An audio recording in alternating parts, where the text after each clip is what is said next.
প্রিয় উপস্থিতিবৃন্দ, চলমান গণতান্ত্রিক আন্দোলনে অংশগ্রহণকারী সকল রাজনৈতিক দল ও সংগঠন অনুগ্রহপূর্বক রাষ্ট্র কাঠামো মেরামতের রূপরেখাটি বিবেচনা করবেন।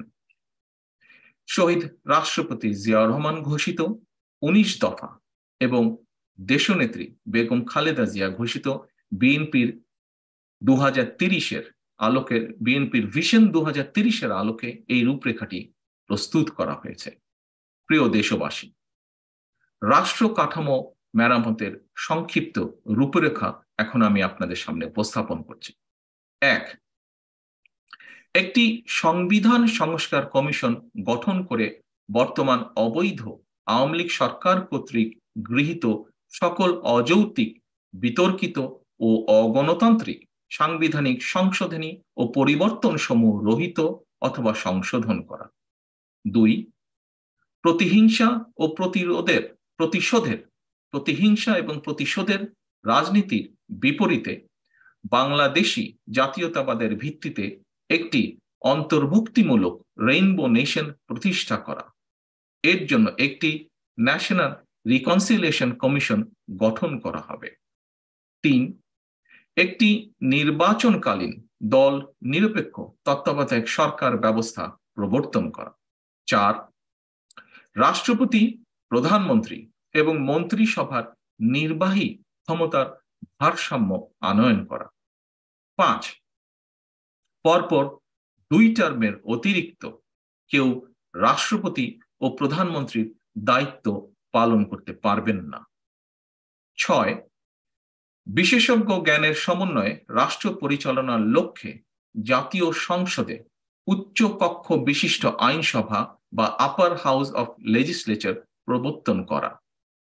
7, সংসদ সদস্যদের স্বাধীনভাবে মতামত প্রদানের সুযোগ নিশ্চিত করার লক্ষ্যে সংবিধানের 70 অনুচ্ছেদ সংশোধন করার বিষয়ে বিশেষভাবে পরীক্ষা নিরীক্ষা করে দেখা হবে। 8, বর্তমান প্রধান নির্বাচন কমিশনার এবং অন্যান্য নির্বাচন কমিশনার নিয়োগ আইন 2022 সংশোধন করা। 9, সকল রাষ্ট্রীয় সাংবিধানিক এবং সংবিধান বিধিবদ্ধ প্রতিষ্ঠান পুনর্গঠন করা হবে। শুনানির মাধ্যমে সংসদীয় কমিটির ভেটিং সাপেক্ষে এই সকল প্রতিষ্ঠানের সাংবিধানিক ও গুরুত্বপূর্ণ পদসমূহে নিয়োগ প্রদান করা হবে। 10, বিচার বিভাগের কার্যকর স্বাধীনতা নিশ্চিত করা হবে। বর্তমান বিচার ব্যবস্থার সংস্কারের জন্য একটি জুডিশিয়াল কমিশন গঠন করা হবে। 11, একটি প্রশাসনিক সংস্কার কমিশন পুনর্গঠন করা হবে। 12, মিডিয়ার সার্বিক সংস্কারের লক্ষ্যে একটি মিডিয়া কমিশন গঠন করা হবে। 13, প্রিয় উপস্থিতিবৃন্দ, 13 নম্বরটি এমন একটি গুরুত্বপূর্ণ পয়েন্ট যার কারণে দেশের অর্ধেক সমস্যা, অরাজকতা, অর্থনৈতিক খাত সহ বিভিন্ন খাত যার জন্য দায়ী। দুর্নীতির নিরসনে দেশের মানুষের আকাঙ্ক্ষা ও প্রত্যাশা অনুযায়ী ব্যবস্থা গ্রহণ করা হবে। অর্থ পাচার ও দুর্নীতির অনুসন্ধান করে একটি শ্বেতপত্র প্রকাশ করা হবে। সংবিধান অনুযায়ী ন্যায়পাল বা অম্বুজম্যান নিয়োগ করা হবে। 14, সর্বস্তরে আইনের শাসন প্রতিষ্ঠা করার সকল প্রকার উদ্যোগ গ্রহণ করা হবে। ইউনিভার্সাল হিউম্যান রাইটস চার্টার অনুযায়ী মানবাধিকার বাস্তবায়ন করা হবে। 15, বিশেষজ্ঞদের সমন্বয়ে একটি অর্থনৈতিক সংস্কার কমিশন গঠন করা হবে। 16, ধর্ম যার যার, রাষ্ট্র সবার, এই মূলনীতির ভিত্তিতে প্রত্যেক ধর্মাবলম্বী নিজ নিজ ধর্ম পালনের পূর্ণ অধিকার ভোগ করবেন। 17, মূল্যস্ফীতির আলোকে শ্রমজীবী মানুষের ন্যায্য মজুরি নিশ্চিত করার সর্বাত্মক উদ্যোগ গ্রহণ করা হবে। 18, বিদ্যুৎ, জ্বালানি ও খনিজ খাতে দায়মুক্তি আইন সহ সকল কালাকানুন বাতিল করা হবে। 19, বৈদেশিক সম্পর্কের ক্ষেত্রে বাংলাদেশের জাতীয় স্বার্থকে সর্বোচ্চ প্রাধান্য দেওয়া হবে। বাংলাদেশ ভূখণ্ডের মধ্যে কোনো প্রকার সন্ত্রাসী তৎপরতা বরদাস্ত করা হবে না এবং কোনো সন্ত্রাসবাদী তৎপরতা আশ্রয় প্রশ্রয় পাইবে না। সন্ত্রাসবাদ, জঙ্গিবাদ ও উগ্রবাদের বিরুদ্ধে কঠোর ব্যবস্থা গ্রহণ করা হবে। সন্ত্রাস বিরোধী আইনের অপব্যবহারের মাধ্যমে সন্ত্রাসবাদকে রাজনৈতিক ঢাল বা হাতিয়ার হিসাবে ব্যবহার করে এবং সন্ত্রাসবাদের তকমা লাগিয়ে বিভিন্ন মতের বিরোধী শক্তি এবং রাজনৈতিক বিরোধী দল দমনের অপতৎপরতা বন্ধ করা হলেই একমাত্র প্রকৃত সন্ত্রাসীদের চিহ্নিত করা এবং আইনের আওতায় আনিয়া শাস্তি প্রদান করা সম্ভব হইবে। 20, দেশের সার্বভৌমত্ব সুরক্ষায় প্রতিরক্ষা বাহিনীকে সর্বোচ্চ দেশপ্রেমের মন্ত্রে উজ্জীবিত করে গড়ে তোলা হবে।